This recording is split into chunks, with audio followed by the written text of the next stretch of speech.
Bonjour mes élèves, aujourd'hui on va parler d'électricité, précisément le courant alternatif sinusoïdal. On a déjà vu l'année dernière comment produire l'électricité. L'électricité est produite par différentes manières. La première, c'est transformer l'énergie mécanique en énergie électrique. Exemple, barrage hydroélectrique, station thermique ou station nucléaire. L'éolienne aussi. Deuxième méthode, c'est transformer l'énergie chimique en énergie électrique. Exemple, batterie ou pile. Et dernier exemple, c'est transformer les rayons solaires en électricité, c'est-à-dire cellules photovoltaïques. Avant d'aborder la notion de courant alternatif, voyons d'abord les objectifs de la leçon. Donc, le premier objectif, identifier une tension continue ou alternative, identifier une tension alternative périodique, déterminer une période et la fréquence, déterminer la valeur maximale d'une tension alternative et la valeur efficace, connaître la relation entre les grandeurs maximales et les grandeurs efficaces. Un petit rappel avant de commencer la leçon. L'année dernière, vous avez parlé de certaines grandeurs électriques. Exemple, tension électrique. La tension électrique est notée U. L'unité de la tension est le volt. Il est mesuré avec un voltmètre. Le voltmètre se monte dans un circuit électrique en dérivation. Deuxième grandeur, l'intensité électrique, notée I. L'unité de l'intensité électrique, c'est l'ampère. Le symbole de l'ampère, c'est A majuscule. L'intensité est mesurée avec un ampèremètre et l'ampèremètre se branche dans un circuit électrique en série. Comment on produit l'électricité? On a déjà parlé. Donc on produit l'électricité par différentes manières. Transformer l'énergie mécanique en énergie électrique, par exemple l'éolienne. Transformer l'énergie chimique en électricité, par exemple batterie et pile. Et photovoltaïque, bien sûr. Y a-t-il le courant qui est produit par différentes manières? Est-ce que c'est le même courant ou non? Exemple, on produit l'électricité par une génératrice de la bicyclette, comme vous voyez la photo. On peut produire l'électricité par des piles ou des batteries. Y a-t-il une différence entre ces générateurs d'électricité? Ce qu'on va voir. Pour cela, réalisons l'expérience numéro 1. Dans cette expérience, on réalise un circuit avec deux piles montées en dérivation avec deux LED montées en dérivation aussi. Les deux piles sont montées en opposition. Cela veut dire que la première pile a le pôle positif vers le haut, la deuxième pile son pôle positif vers le bas. Les deux diodes sont montées en opposition aussi, c'est-à-dire que la première, la rouge, est montée en sens direct, alors que la LED verte est montée en sens inverse.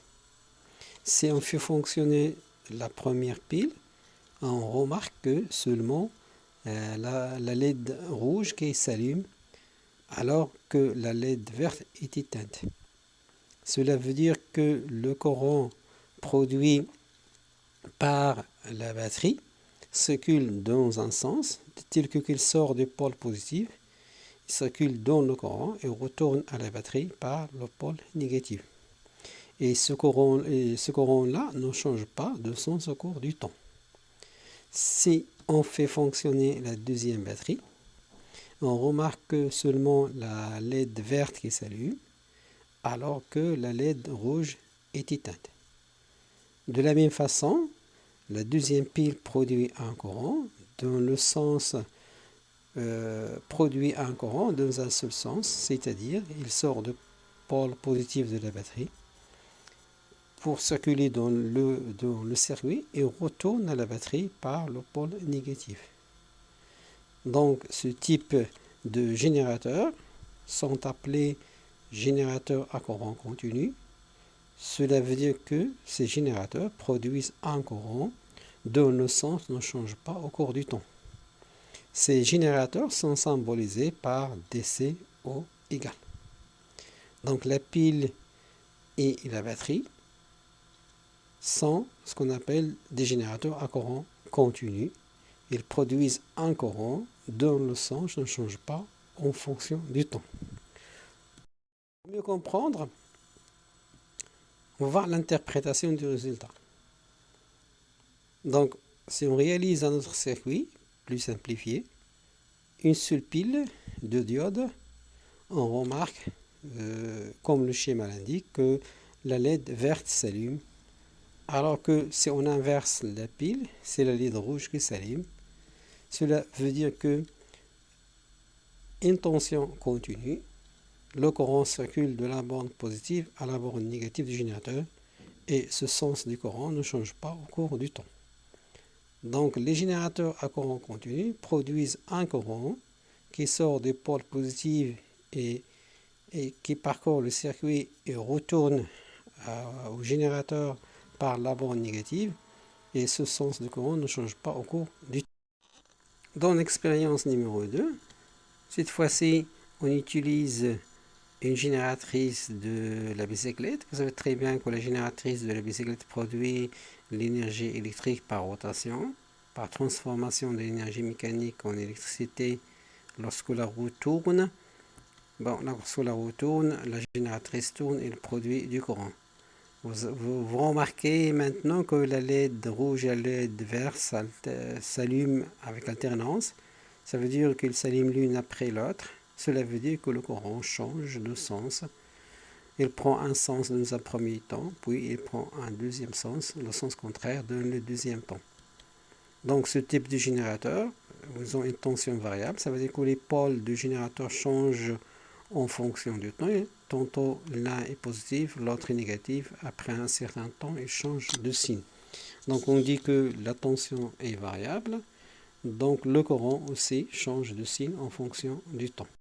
On peut en déduire que avec un générateur de tension alternative, les LED rouges et vertes s'allument successivement. Ça veut dire que le courant circule alternativement dans un sens puis dans l'autre sens. On symbolise ces générateurs par la lettre AC, E, vague. Pour une tension alternative, le courant circule alternativement dans les deux sens. Il est tantôt positif, tantôt négatif. Ça veut dire qu'il change de sens après un certain temps. Exemple de générateur à courant alternatif, le dynamo, courant des secteurs. Pour mieux comprendre, on réalise l'expérience numéro 3. On mesure la tension en borne de la génératrice précédente et en borne d'une pile à l'aide d'un voltmètre. On remarque que la tension aux bornes de la pile ne change pas. Il reste toujours 4,5, alors que la tension aux bornes de la génératrice change en fonction du temps. Il prend des valeurs différentes, positives et négatives, comme vous voyez. Et le voltmètre, je remarque que le voltmètre n'arrive pas à suivre l'évolution de cette tension.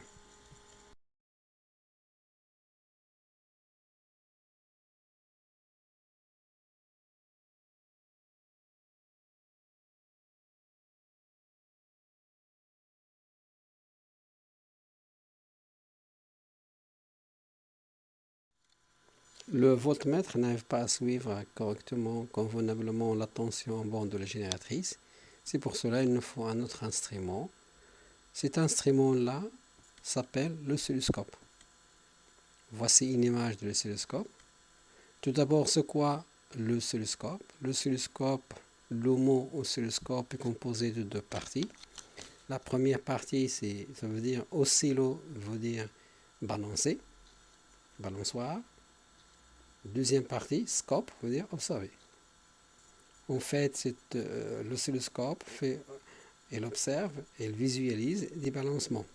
Balancement de quoi? Balancement de la tension en fonction du temps. L'oscilloscope comporte un écran, c'est la pièce maîtresse de cet instrument. Il comporte du bouton, beaucoup de boutons. Certains ne nous intéressent pas ici. Ce qui nous intéresse, ce sont deux. Le premier qui s'appelle sensibilité verticale et sensibilité horizontale. L'oscilloscope donc est un instrument, est un appareil électrique qui permet de visualiser la variation de la tension en fonction du temps. Il est constitué d'un écran gradué verticalement, c'est l'axe des tensions, et gradué aussi horizontalement, c'est l'axe du temps, puisqu'il visualise la tension en fonction du temps. Donc l'écran comporte deux axes qu'on va voir après. Deux entrées qu'on appelle X et Y, sur lesquelles on branche les générateurs. Une borne représente la masse électrique. On va voir la sensibilité verticale. Ce bouton-là permet de régler la sensibilité verticale. C'est quoi la sensibilité verticale? La sensibilité verticale correspond à l'échelle verticale de l'oscillogramme. L'oscillogramme, c'est ce qu'on obtient, c'est le graphique qu'on obtient à l'écran. Dans cet exemple-là, chaque carreau de l'écran représente 2 volts. C'est ce qu'on appelle la sensibilité verticale. Donc c'est l'échelle sur l'axe vertical des tensions, bien sûr. Donc la sensibilité verticale, c'est l'unité V par div, ça veut dire le nombre de volts par division. On peut la trouver avec millivolts ou bien microvolts. La sensibilité horizontale ou bien les vitesses de balayage. C'est ce bouton-là qui porte time div ou bien S par div. Il correspond à ce qu'on appelle la sensibilité horizontale ou bien vitesse de balayage. Le oscilloscope bien sûr est muni d'un axe horizontal qui représente les temps. Ce bouton-là règle l'échelle du temps. Ça veut dire la correspondance de chaque carreau, le temps que correspond chaque carreau. Ici, par exemple, chaque carreau de l'écran représente 5 millivolts. Voici l'écran d'un oscilloscope. Il représente, comme on avait dit, deux axes. L'axe vertical, c'est l'axe des tensions, et l'axe horizontal, c'est l'axe des temps. Il est gradué en carreaux et en subdivisions. Chaque carreau verticalement représente ce qu'on appelle la valeur de la sensibilité verticale, et chaque carreau horizontalement représente ce qu'on appelle la sensibilité horizontale, notée SH, ou bien vitesse de balayage, notée aussi VB. Visualisation d'une tension. Comment on visualise une tension à l'aide d'un oscilloscope? Donc, premièrement, on va visualiser une tension continue. Pour visualiser une tension continue, on branche une pile sur l'une des entrées, X par exemple, et on règle le bouton sélecteur bien sûr, sur la nature du courant. On a déjà parlé que la pile produit un courant continu, donc noté DC. Donc on va régler le sélecteur sur DC. Puis, bien sûr, on règle le bouton, la sensibilité verticale. Généralement, puisque la pile est 4,5 volts, on peut prendre l'échelle 2 volts, ou bien la sensibilité verticale est égale à 2 volts. Pour mieux suivre la tension en fonction du temps, on peut brancher à la fois la pile à l'oscilloscope et au voltmètre. Après avoir choisi la sensibilité verticale, on allume l'oscilloscope et on regarde, on voit que sur l'écran, un trait horizontal au-dessus de l'axe horizontal qui représente les temps. Et le voltmètre indique 4,5 volts. Donc la courbe obtenue est une droite parallèle à l'axe des abscisses et au-dessus de l'axe du temps. Si on inverse le branchement de la pile, on obtient le même trait, mais cette fois-ci au-dessous de l'axe du temps. Et le voltmètre indique une tension négative. Donc pour les tensions négatives, on obtient une courbe au-dessus de l'axe. Pour des tensions négatives, on obtient une courbe au-dessous de l'axe, en bas de l'axe. Et on voit maintenant que la tension ne change pas, puisque on obtient une droite qui est parallèle à l'axe. Donc la tension au bord d'une pile est constante. Pourquoi? Parce que la courbe obtenue est une droite parallèle à l'axe des abscisses. Si on remarque, bien sûr, si on a déjà remarqué que la tension sur le voltmètre ne change pas, donc ne change pas en fonction. Pour mesurer une tension à l'aide d'un oscilloscope, on utilise bien sûr la formule suivante, U est égal à Y fois SV. Pourquoi? Parce que la tension est proportionnelle à la fois au déplacement du support et à la sensibilité verticale. U, c'est la tension en volts, S, c'est la sensibilité verticale, et Y, c'est le nombre de gradations, le nombre de carreaux. Dans l'exemple précédent, il faut appeler de la courbe, nous avons là la sensibilité, c'est 2 volts, et le nombre Y, le nombre de divisions, c'est 2,25. Donc, U est égal à Y fois SV est égal à 2,25 divisions, multiplié par 2 volts par division, on obtient 4,5. Et c'est bien la valeur montrée par le voltmètre. Pour une tension variable, on utilise un oscilloscope et un voltmètre. On règle le bouton sélecteur sur AC, puisque c'est une tension variable. Le symbole de la tension variable, c'est AC. Et la sensibilité verticale, on la laisse sur 12 volts. On branche l'un des pôles du générateur à l'entrée X et l'autre à la masse. La même chose pour le voltmètre. On remarque que la tension varie sur le voltmètre et on obtient une courbe, ce sont des ondulations sur l'écran de l'oscilloscope.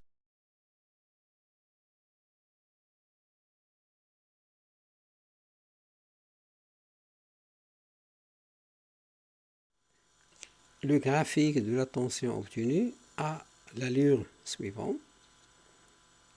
Il a des bosses au-dessus de l'axe, c'est une alternance positive, ce sont des tensions positives, et des bosses au-dessous de l'axe, ce sont des alternances négatives.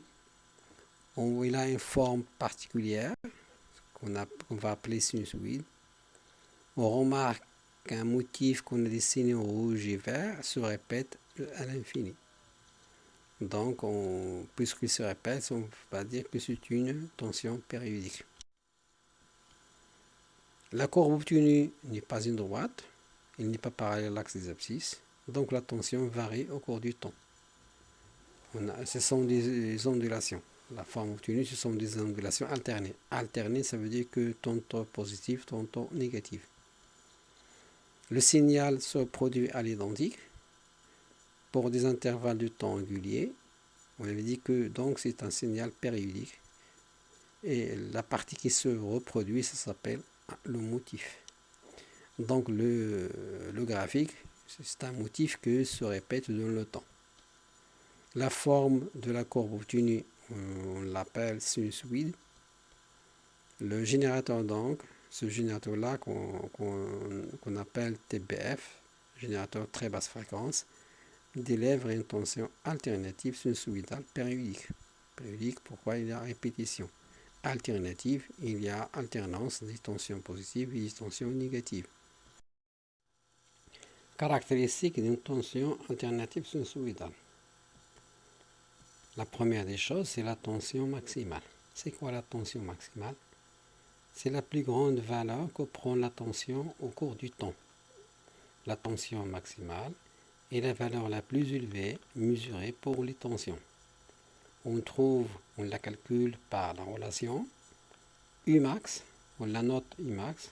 Umax est égal à Y fois SV. Y, c'est encore le nombre de déviations. SV, c'est la sensibilité verticale. Donc la tension maximale, notée Umax, est la valeur la plus grande de la tension au cours du temps. Comment on détermine la valeur maximale? Pour déterminer la valeur maximale, on observe le oscillogramme. Exemple, voici un exemple. Nous remarquons que la tension varie au cours du temps, bien sûr. Il prend des valeurs de plus en plus élevées jusqu'à atteindre la valeur maximale. Puis, il diminue jusqu'à atteindre des valeurs minimales. Puis, il augmente à nouveau jusqu'à une valeur maximale, etc. On remarque donc que la valeur maximale, on peut la calculer à partir, bien sûr, en connaissant le nombre de divisions séparant l'axe des temps avec le pic. Bien sûr, si la courbe est symétrique par rapport à l'axe. Sinon, si la courbe n'est pas symétrique à l'axe, on détermine ce qu'on appelle l'amplitude. L'amplitude, c'est la différence ou bien c'est l'écart entre la valeur maximale et la valeur minimale que prend les tensions et on divise par 2. Exemple, voici une autre courbe. Une courbe, on voit bien que c'est une tension alternative sinusoïdale. Si on sait que la sensibilité verticale est réglée sur 5, le pic se sépare de l'axe horizontal de 3 carreaux. Donc y est égal à 3 divisions. Donc Umax est égal à y fois SV. 3 carreaux, 3 divisions, multiplié par la sensibilité qui est 5 volts, on trouve 15. Donc ici, la valeur maximale, c'est 15 volts. La période. C'est quoi la période? C'est la durée du motif. On la calcule la période par la formule T est égal à X fois SH. T c'est la période. X c'est le nombre de divisions. SH, si tu sais la vitesse de balayage, c'est la sensibilité horizontale. La période, elle est notée T. C'est le temps mis par un signal pour reprendre la même valeur en variant de le même sens. Elle s'en note grand T, T majuscule, et s'exprime en secondes. Exemple, nous avons là une courbe qui est bien sûr sinusoïdale, alternative sinusoïdale. La sensibilité horizontale est réglée sur 0,5 millisecondes par div et le nombre de carreaux d'un motif, vous le remarquez très bien là, c'est 4. Donc T est égal à la formule T est égal à X fois SH. X le nombre de divisions, c'est 4 divisions. Et SB, ou bien la vitesse de balayage, c'est 0,5 millisecondes par div. On trouve donc T est égal à 4 multiplié par 0,5 est égal à 2 millisecondes est égal à 0,002 secondes. La fréquence, c'est le nombre de motifs ou bien de périodes par seconde. On le note petit f, il s'exprime en hertz. Si la période t est la durée d'un motif, et f c'est le nombre de motifs par seconde. On peut donc établir la relation suivante. F est égal à 1 sur t, ou encore, f fois t est égal à 1. Attention à la relation. T est exprimé en secondes, bien sûr, pour avoir f en hertz. La fréquence f est le nombre de périodes par seconde. Il s'en note f et se mesure en hertz. On la calcule par la formule f est égal à 1 sur t. Exemple, pour le signal précédent, on a t est égal à 2 millisecondes, ça est égal à 0,02 secondes. La fréquence du signal est f. F est égal à 1 sur t. Nous savons que f est égal à 1 sur t. Donc f est égal à 1 sur 0,02 secondes. Donc f est égal à 500 Hz. La valeur efficace, ou bien la tension efficace. Pour comprendre la tension efficace, on va réaliser une série d'expériences.